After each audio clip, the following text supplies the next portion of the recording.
On a massive aircraft carrier filled with top engineers, every expert failed to fix a critical engine, until a quiet woman in civilian clothes stepped in alone and solved the impossible, leaving everyone speechless.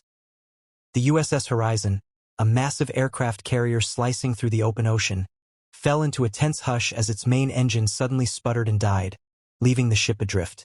With over 5,000 crew members aboard, panic rippled through the decks as planes sat idle, unable to launch, and the horizon darkened with an approaching storm.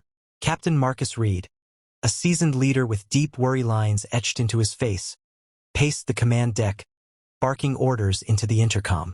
The best engineers from the fleet were summoned, arriving with their gleaming badges, thick manuals, and high-tech tools, determined to fix the problem.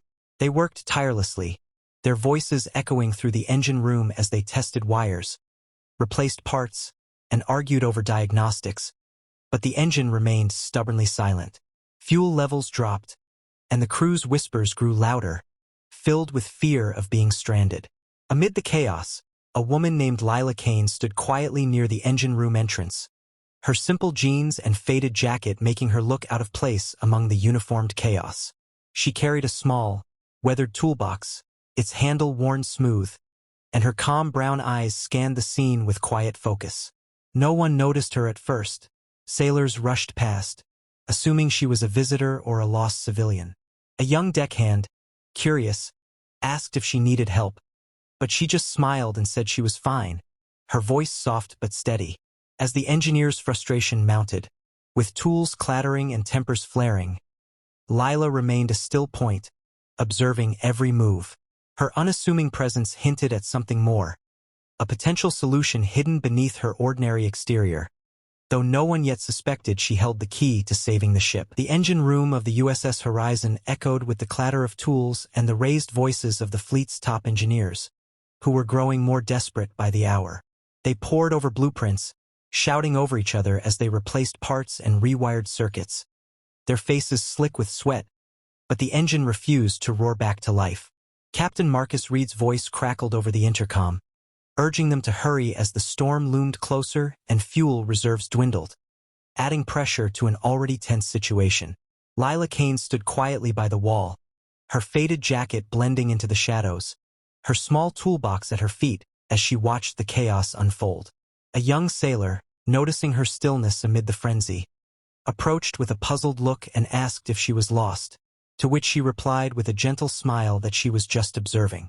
The engineers, frustrated beyond measure, began throwing tools in anger, their confidence crumbling as the crew outside whispered about abandoning hope. Lila stepped forward, her presence barely registering, and picked up a discarded wrench, her hands moving with a subtle confidence that caught a few curious glances. She didn't join the arguments but instead asked a soft question about the fuel line, her voice so quiet it almost got lost in the noise. The engineers paused, exchanging smirks, dismissing her as a civilian who couldn't possibly understand their complex work. Yet, her calm demeanor stood out against their panic, and a few began to wonder if she knew something they didn't. Captain Reed, peering in, noticed her too, his frustration giving way to a flicker of curiosity. The room's tension hung thick, the experts' failure pushing them to the edge, while Lila's quiet observation hinted at a solution no one else had considered. The engine room of the USS Horizon fell into an uneasy silence as Lila Kane's soft question about the fuel line hung in the air, cutting through the engineers' heated arguments. She pointed to a tiny, overlooked crack near the fuel injector, her voice so quiet it forced everyone to lean in to hear, her calm brown eyes steady despite their skeptical stares. The engineers chuckled at first, brushing her off as a civilian with no business meddling in their expertise, their pride stung by her suggestion. But Captain Marcus Reed, his patience worn thin by their failures, ordered them to let her try, his voice firm over the growing tension. Alone in the cramped space, Lila set to work, her hands moving with a practiced ease as she patched the crack with a makeshift seal and adjusted the fuel flow. The crew watched through the grimy window, their doubts clear on their faces, as she turned a valve and flipped a switch with a quiet confidence. Suddenly, the engine shuddered and roared to life, a deep, powerful rumble shaking the room. followed by the hum of planes rolling on the deck above. The engineers stood frozen, mouths agape, as the reality sank in. Lila had done what they couldn't. Cheers erupted from the watching sailors, their relief mixing with amazement, while Lila stepped back, wiping her hands on her jeans, her expression unchanged as if it were just another day. The experts exchanged embarrassed glances, their tools now useless in their hands, while Captain Reed's stern face broke into a rare smile. Her simple fix had saved the ship, turning the room's doubt into awe, and for the first time, they saw her not as an outsider but as the unexpected hero who turned the tide. The engine room of the USS Horizon buzzed with excitement as the crew surrounded Lila Kane, their cheers fading into a chorus of questions and admiration. Captain Marcus Reed pushed through the crowd, his stern face softening as he asked who she really was, his voice carrying the weight of a man who just witnessed a miracle. Lila smiled shyly, explaining that she grew up fixing old fishing boats with her dad, learning tricks the manuals never taught, and had once worked on carriers before choosing a quiet life on land. The engineers, red-faced and humbled, admitted they'd missed the basics in their rush, their pride bruised by her simple solution. Lila showed them the patched crack, teaching a quick method to spot similar issues, her hands steady as she guided them through the fix. The sailors clapped and called her a hero, while even the grumpiest experts shook her hand, their respect hard-earned.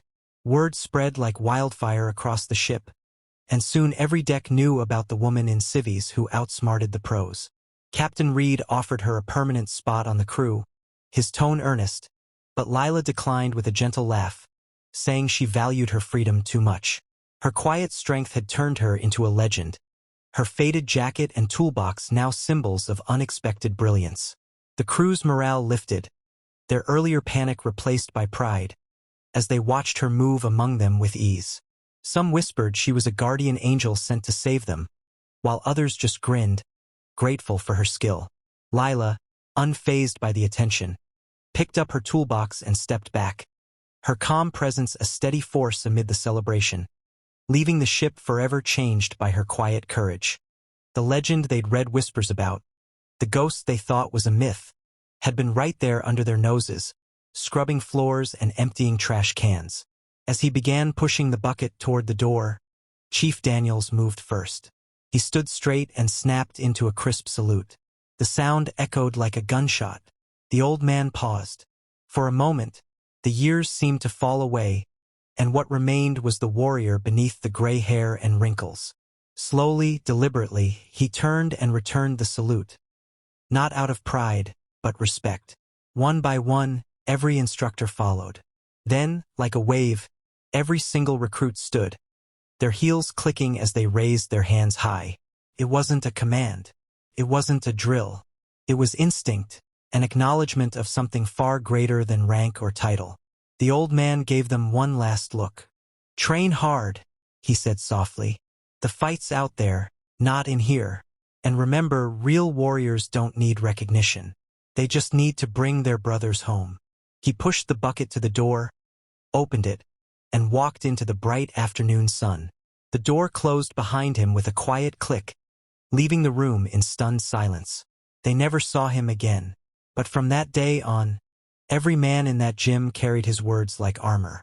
Because some heroes don't live in stories.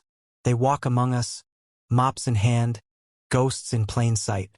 If this story inspired you, show your support, like, comment, and share it with others who value true heroes. Don't forget to subscribe to Unheard Heroes for more powerful untold stories.